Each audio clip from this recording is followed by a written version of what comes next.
Calentito, calentito. Aboya, mi Juan, aboya.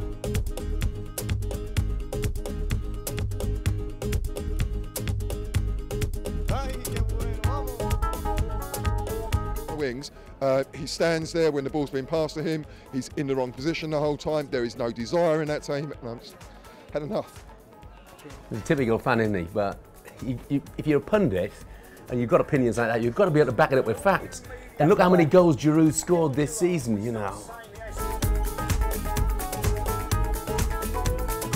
King Chelsea! Yes!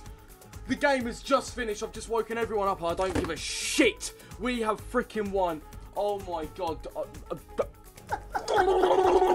The teenager, you can sense it. It's the pride. Yeah, yeah.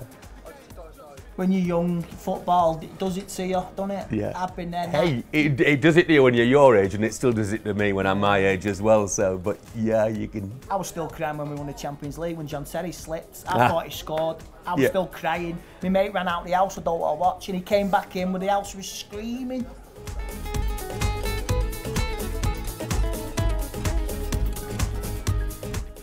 Mr. Tate, how you doing? Not too good after tonight. What else can be said? Tactically, again, backwards. Moiser, second goal went in, sat behind there, sulking in his chair. The only good one tonight was Wayne Rooney. He tried and he tried. And what do you give? That night was all about, it was the derby, what it means to be part of Manchester.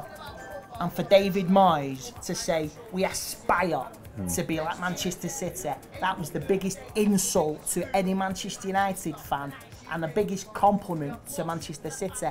And the great thing, Andy, about this is, you know, you can see your passion, but you haven't let it, you know, overtake everything. You're still making good points. You make them forcibly, you make them, you know, intelligibly, and I think that's what it's about. You know, you see all of that there. Brilliant. In control. You were in control, and that's important. Yeah. Yeah, definitely.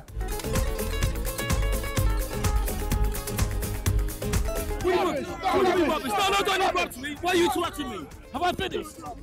Oh, let me ask Why are you swearing at me? I mean, look, this reminds me of Phil Thompson arguing with Paul Merson, to be honest. You know, they're at it hammer and tongs, and it's good. You have got to try and keep some sense of perspective. I know it's their club, but the people who are going to be involved in the People's Pundits, you know, they've got to try and show that they're even-handed as well. You know, I know we've all got our passions and our clubs, but they've got to try and be a little more even-handed than the guys were.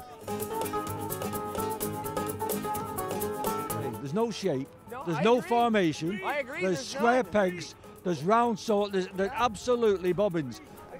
This is Ray Bobbins from last season. Right. This is after the Liverpool game. Definitely, he knew what he was talking about. He's like in his 70s.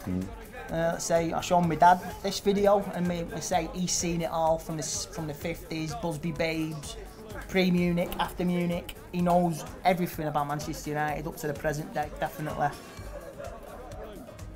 And that's something you need to remember as well. You know, I mean, when we did the London heat of the People's Pundit, somebody was asked, you know, is Sir Alex Ferguson the greatest ever Manchester United manager? And a lot of people say yes, absolutely, and completely understand that. But a contestant there said, no, he wasn't. He said Sir Matt Busby was the greatest ever Manchester United manager.